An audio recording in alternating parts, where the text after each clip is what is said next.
আসসালামু আলাইকুম সবাইকে স্বাগত জানাচ্ছি আজকের নিহারি রান্নার পর্বটি দেখার জন্য। নিহারিটা কিন্তু এক এক অঞ্চলে এক একভাবে রান্না করা হয়, তবে নিহারি রান্নাটা কিন্তু একটু লং প্রসেস, এজন্য কিন্তু অনেকেই রান্না করতে ভয় পায়। কিছু সিম্পল ট্রিক্স ফলো করলে কিন্তু লং প্রসেস না করে প্রেসার কুকারে চটজলদি এই নিহারিটা পারফেক্টলি রান্না করা যায়।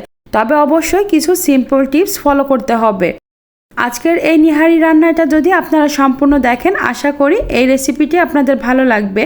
নিহারিটা এভাবে রান্না করলে পোলাও, সাদা ভাত, রুটি কিংবা পরোটা সব কিছুর সাথে কিন্তু অনেক বেশি মজা লাগে।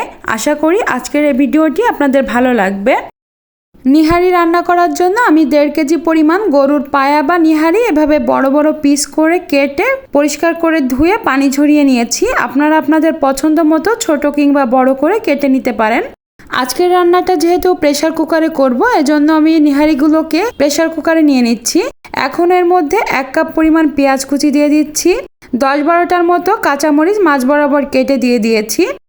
1 টেবিল চামচ আদা বাটা, 1 টেবিল চামচ রসুন বাটা, 1 টেবিল চামচ জিরা বাটা, 1 চা চামচ ধনিয়ার গুঁড়া দিয়ে দিচ্ছি, 1 টেবিল চামচ লাল মরিচের গুঁড়া দিয়ে দিচ্ছি, 1 টেবিল চামচ লবণ, 1 চা চামচ হলুদের গুঁড়া দিয়ে দিচ্ছি। এখন দিয়ে দিচ্ছি 3-4টা তেজপাতা, 3 টুকরো দারচিনি, 4-5টা সাদা এলাচ, হাফ চা চামচ করে লবঙ্গ এবং কালো গোলমরিচ। গোটা গরম মশলাগুলোকে অবশ্যই কিন্তু দিতে হবে। এখন এর মধ্যে দিয়ে দিচ্ছি 1/3 কাপ পরিমাণ সয়াবিন তেল। এখন সব কিছুকে একসাথে হাতের সাহায্যে ভালোভাবে মাখিয়ে নিতে হবে। মাখানোর কাজটা একটু ধৈর্য সহকারে করবেন, তাহলে টেস্টটা ভালো আসবে। এখন এর মধ্যে অ্যাড করে দিচ্ছি 5 কাপ পরিমাণ পানি। প্রেসার কুকারে কিন্তু খুব বেশি পানি টানে না। নিহারিগুলোকে ফুলতে যতটুকু পানি লাগবে ততটুকু পানি আপনারা দিবেন, বা আপনারা যতটুকু ঝোল খেতে পছন্দ করেন সে অনুযায়ী পানিটাকে বাড়িয়ে বা কমিয়ে দিতে পারেন। তবে আমি যতটুকু নিহারি নিয়েছি এর মধ্যে 5 কাপের থেকে কম পানি দেওয়া যাবে না, তাহলে কিন্তু প্রেসার কুকারের নিচে লেগে যাবে। এখন আমি প্রেসার কুকারের ঢাকনাটা লাগিয়ে চুলায় বসিয়ে দিয়েছি। এখন আমি চুলার জালটা অন করে দিব, আর চুলার আঁচটাকে মিডিয়ামে রাখতে হবে। মিডিয়াম আছে এটাকে 20টা সিটি দিয়ে নিতে হবে। তবে আপনারা আপনাদের পছন্দ মতো কতটুকু নরম খেতে চান সে অনুযায়ী কিন্তু সিটিটা বাড়িয়ে বা কমিয়ে দিতে পারেন। প্রেসার কুকারে 20টা সিটি দেওয়ার পর চুলার জালটাকে আমি বন্ধ করে দিয়েছিলাম আর 15 মিনিটের জন্য রেখে দিয়েছিলাম। 15 মিনিট পর আমি ঢাকনাটাকে খুলে নিচ্ছি, আর দেখতে পাচ্ছেন পানিটা কিন্তু একদম পারফেক্ট ছিল।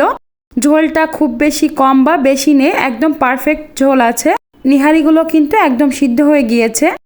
এখন এই টেস্টটাকে বাড়ানোর জন্য স্পেশাল একটা বাগার দিয়ে নিব। এজন্য চুলা একটা প্যান বসিয়ে এতে 1/4 কাপ পরিমাণ সয়াবিন তেল দিয়েছি। দিয়ে দিচ্ছি 4টা শুকনো মরিচ। শুকনো মরিচটাকে কিছুক্ষণের জন্য একটু তেলের উপর ভেজে নিব। মরিচটাকে ভেজে নেওয়ার পর এখন এর মধ্যে আমি একটা বড় সাইজের রসুন কুচি দিয়ে দিচ্ছি। দিয়ে দিচ্ছি হাফ কাপের মতো পেঁয়াজ কুচি। এখন এই সব কিছুকে একসাথে ভালোভাবে নেড়ে চেড়ে লাল করে ভেজে নিব। আর এই বাগারটার কারণেই কিন্তু আজকের নিহারিটার টেস্টটা অনেক বেশি স্পেশাল হয়ে যাবে। পেঁয়াজগুলো লাল হয়ে গেলে এখন এর মধ্যে দিয়ে দিচ্ছি হাফ চা চামচ পরিমাণ গোটা জিরা। জিরাটাকেও আমি একটু ফোড়ন তুলে চুলা থেকে নামিয়ে নিব। এখন এই বাগারটাকে আমি রান্না করা নিহারির মধ্যে ঢেলে দিব। এই বাগারটা কিন্তু কোনোভাবেও মিস করা যাবে না, তাহলে কিন্তু নিহারির প্রপার টেস্টটা পাবেন না। এভাবে যদি বাসায় একবার নিহারি রান্না করেন, বাসার সবাই আপনার প্রশংসা করতে বাধ্য হবে এবং দ্বিতীয়বার রান্না করার জন্য আপনাকে রিকোয়েস্ট করবে। সবশেষের মধ্যে আমি 1 চা চামচ পরিমাণ গরম মশলার গুঁড়া দিয়ে দিচ্ছি। গরম মশলা দেওয়ার পর সব কিছুকে একসাথে আমি আবারও ভালোভাবে মিশিয়ে নিচ্ছি, আর মিডিয়াম লো আছে আরও 5 মিনিটের মতো রান্না করে চুলা থেকে নামিয়ে নিব। চুলা থেকে নামানোর পর এখন একটা পাত্রে আমি এটাকে সার্ভ করে নিচ্ছি। দেখতে পাচ্ছেন এটা দেখতে কতটা লোভনীয় লাগছে।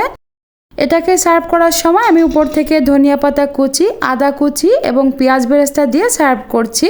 সার্ভ করার সময় এগুলো দেওয়ার চেষ্টা করবেন, তাহলে কিন্তু নিহারিটা খেতে আরও বেশি ভালো লাগবে। সবশেষে 2 টুকরো লেবু দিয়ে দিয়েছি উপর দিয়ে। আপনারা আপনাদের পছন্দ মতো যে কোনো কিছুর সাথে এটাকে সার্ভ করতে পারেন। পোলাও, সাদা ভাত, রুটি কিংবা পরোটা সব কিছুর সাথেই কিন্তু এটা খেতে দারুণ হয়। একবার হলে এই রেসিপি ফলো করে বাসায় নিহারি রান্নার চেষ্টা করবেন। কথা দিচ্ছি ইনশাল্লাহ নিরাশ হবেন না। দেখা হবে পরবর্তী ভিডিওতে। সে পর্যন্ত সবাই ভালো থাকবেন, সুস্থ থাকবেন। আল্লাহ হাফেজ।